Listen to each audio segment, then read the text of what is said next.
Welcome to BSc Main Physics, Paper 4, Atomic and Molecular Physics, Semester 5, Class number 51, ESR, Resonance Spectroscopy, ESR, Electron Spin Resonance. Today's class is about ESR, Electron Spin Resonance, Class number 51, Semester 5, BSc Main Physics, Paper 4, Atomic and Molecular Physics. Now this is also an important essay type question. Important essay type question like NMR, but there is a difference. NMR, nuclear magnetic resonance, a nuclear phenomenon. This is ESR, it is an electronic phenomenon. The two are different. Nuclear magnetic resonance is not electron spin resonance. So the essay question is, electron spin resonance question is explain the principle of ESR, describe the working of ESR spectrometer. ഇപ്പോൾ topic അല്പം ലെങ്തിയാണ്, അതുകൊണ്ട് 2 class ആയിട്ടാണ് നമ്മൾ പറയുന്നത്. ഒന്നാമത്തേതിൽ principle പറയും, രണ്ടാമത്തേതിൽ ESR spectrometer പറയും. Electron spin resonance ESR, explain the principle of ESR, describe the working of ESR spectrometer. ഇപ്പോൾ ഈ ക്ലാസ്സും അടുത്ത ക്ലാസ്സും ഒരുമിച്ച് വേണം വായിച്ച് പഠിക്കാനായിട്ട്. Principle of ESR is a branch of absorption spectroscopy in which radiation having frequency in the microregion is absorbed by a paramagnetic substance. ESR is a branch of absorption spectroscopy in which radiation having frequency in the microregion is absorbed by paramagnetic substance placed in magnetic field. അതായത് ഇവിടെ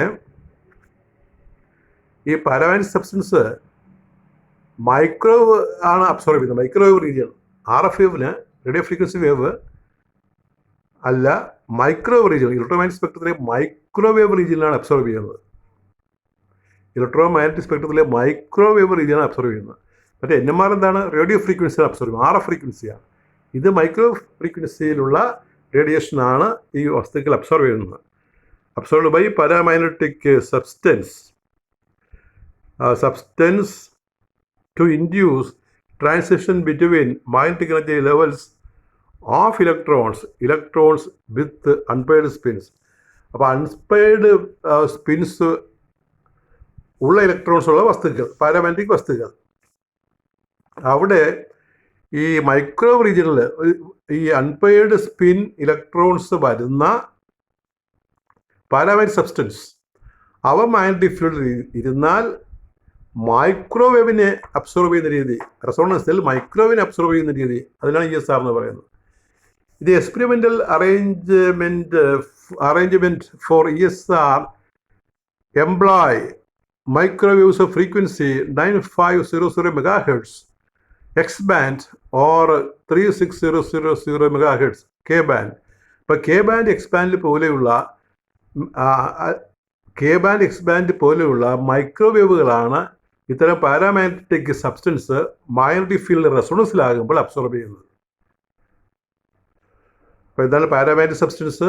അവയ്ക്ക് അവിടെ പ്രത്യേകത unpaired സ്പിൻസാണ്, electrons ഉള്ള വസ്തുക്കളാണെങ്കിൽ അത് magnetic field ഇരിക്കുമ്പോൾ റെസൊണൻസിൽ ഈ X-band K-band പോലെയുള്ള ഈ മൈക്രോവേവ് അബ്സോർബ് ചെയ്യുന്ന രീതി, അതിനെ വിളിക്കുന്ന പേരാണ് ESR. So you hear ESR. ESR is a branch of absorption spectroscopy in which radiation having frequency in the microwave region is absorbed by paramagnetic substance to induce transition between magnetic energy levels of electrons with unpaired spins. The experimental arrangement for ESR employ microwaves of frequency 9500 MHz X-band and or 36000 MHz K-band. അപ്പോൾ K-band X-band പോലെയുള്ള മൈക്രോവേവുകളാണ് ESR സ്റ്റഡിക്ക് നമ്മൾ ഉപയോഗിക്കുക. ഇനി നമുക്ക് ESRൻ്റെ condition കൂടി പഠിക്കണം. NMR condition പോലെ NMR condition സമാനമായിട്ട് ഒരു ESR കണ്ടീഷൻ ഉണ്ട്. Equation examples of atoms and molecules containing one or more electrons with unpaired spins are NO, O2, NO2 etcetera. അപ്പോൾ NOയും O2ഉം NO2 ഒക്കെയാണ് ഈ ESR കാണിക്കുന്ന വസ്തുക്കൾ. നമുക്കറിയാം ഓക്സിജൻ എന്ന് പറഞ്ഞാൽ അത് NMR കാണിക്കത്തില്ല. കാരണം അവിടെ ഈ ന്യൂക്ലിയർ സ്പിൻ കോഡൻ നമ്പർ I=½ വേണം. ഓക്സിജന് ഹാഫ് അല്ലല്ലോ. അതുകൊണ്ട് പിന്നെ ഓക്സിജൻ NMR ടൂളല്ല, പക്ഷേ ഓക്സിജൻ ESR കാണിക്കും. അപ്പോൾ ESR കാണിക്കുന്ന മറ്റു വസ്തുക്കളെ NO, NO2 പോലെയുള്ളത് ഓക്സിജൻ. അപ്പോൾ ESRൻ്റെ ബെസ്റ്റ് ടൂൾ ഓക്സിജനാണ്. നേരെ മറിച്ച് NMR പഠിക്കാനായിട്ട് ഓക്സിജൻ ഉപയോഗിക്കാറില്ല. കാരണം ഓക്സിജൻ്റെ ന്യൂക്ലിയർ സ്പിൻ കോഡൻ നമ്പർ പിന്നെ ഹാഫ് അല്ല. These substance exhibit ESR spectrum. അപ്പോൾ ഈ വസ്തുക്കൾ NO, O2, NO2 പോലെയുള്ളവ ESR കാണിക്കും. Theory of ESR.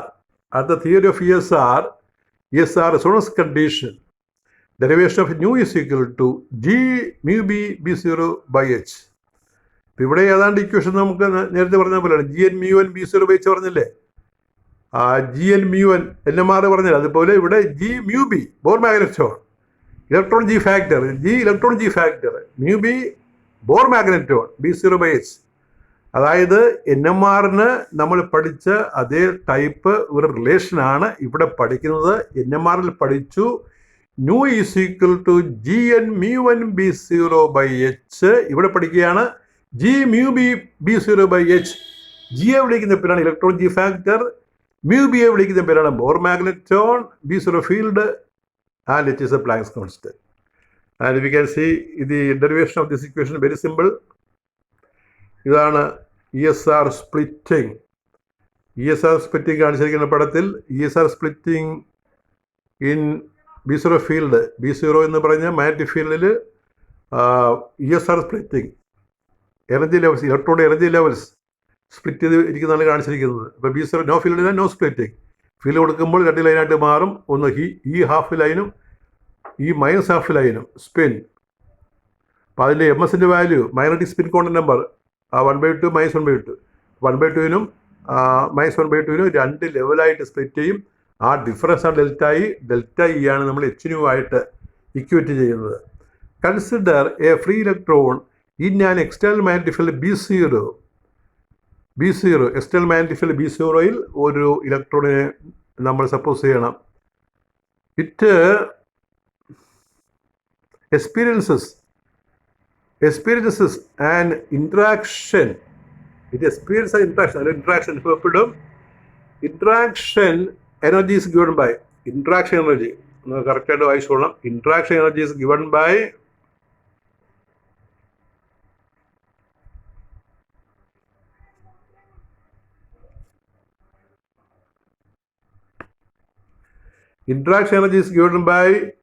E is equal to mu B0, equation number 1, but mu is equal to G mu B MS. അങ്ങനെയാണ് ഇവിടെ mu കാണുന്നത്. G mu B MS എന്നൊരു സംഖ്യ കൂടി നമ്മൾ കൊടുക്കുകയാണ്. MS എന്ന് പറയുന്നത് മാഗ്നറ്റിക് സ്പിൻ കോഡൻ നമ്പറാണ്. Where G is called the electron G factor, mu B is the Bohr magnetone, and MS is magnetic spin coordinate number, but MS is +½ or -½. നമ്മൾ പഠിച്ചിട്ടുള്ളതാണ്, vector atom മോഡലൊക്കെ പഠിക്കുന്നതാണ്. Therefore, equation 1 becomes E is equal to G mu B MS B0. G mu B MS B0. Since MS has two values, we have two energy states, that is E½ is equal to ½ G mu B B0, equation number 2, and E -½ equal to -½ G mu B B0. These two states are illustrated in the figure. നമ്മളത് പടത്തിൽ കാണിച്ചിട്ടുണ്ട്. മുകളിലത്തെ പടത്തിൽ ഈ രണ്ട് എനർജിയാണ് E½ ഈ -½ കാണിക്കുന്നത്. Therefore, delta S is equal to E½ minus E -½ is equal to 1/2 G mu B B0 minus രണ്ട് minus ½ G mu B B0. അപ്പോൾ രണ്ടും സബ്ട്രാക്ട് ചെയ്യുമ്പോൾ അത് പ്ലസ് ആയിട്ട് മാറും. അപ്പോൾ ½ 1 ആയിട്ട് ആഡ് ചെയ്യും, 1 ആയിട്ട് മാറും. അപ്പോൾ നമുക്ക് കിട്ടുന്നത് delta is equal to G mu B B0 എന്ന് വരും. അപ്പോൾ ഡെൽറ്റ ഈസ് HNu. അപ്പോൾ ട്രാൻസിഷൻ സംഭവിക്കുമ്പോൾ ആ രണ്ട് എനർജി സ്റ്റേറ്റ് തമ്മിലുള്ള ഡിഫറൻസ് ഡെൽറ്റ ഇ ആണ്. ഡെൽറ്റ ഇ എന്ന് പറഞ്ഞാൽ അത് എച്ച് ന്യൂവിന് തുല്യമായിട്ട് മാറും. എച്ച് ന്യൂ അബ്സോർബ് ചെയ്യുന്ന ഫോട്ടോണിൻ്റെ എനർജിയാണ്. So energy difference between the two split states is delta E which is given by G mu B B zero, and this energy is equal to the energy h nu of the photon absorbed. So we can equate these two, that is h nu is equal to g mu b b0, that is nu is g mu b b0 by h. Equation number 5. This equation gives the ESR resonance condition for absorption of micro frequency. This equation gives the ESR resonance condition for absorption of micro frequency. Microwave frequency absorb ചെയ്യുന്നത് കാണിക്കുന്ന ഒരു ഇക്വേഷനാണ് ഇത്. ഇതിനെയാണ് നമ്മൾ ESR condition എന്ന് പറയുന്നത്. NMR കണ്ടീഷന് same ആയിട്ടുള്ളൊരു കണ്ടീഷനാണ് ESR കണ്ടീഷൻ. എന്താണ് NMR കണ്ടീഷൻ?